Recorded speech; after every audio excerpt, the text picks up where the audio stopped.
pangakaw ako karong adlaw na po ko diri sa may kabakan. Okay? So naa diri si Madam. Madam, mo na ikaduhan ni mga session karon. So interview na kita. Madam, good morning. Pangalan ni Madam? Maribel. Si Ma'am Maribel. So, tagasa mo Madam? Kabakan, kasi tuwan. Ikuan. So, Dam, sa una, unsay mo ginabati katong nag-ani ka na nangita kang doktor ako. Unsay ginabati nimo to? Daghan. Sakit imong mga Hawak, sakit ang likod.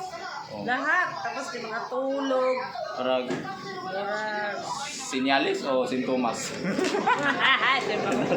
So karon Dam, pag human ako og serbisyo, session to, unsay imong pakiramdam? Okay na.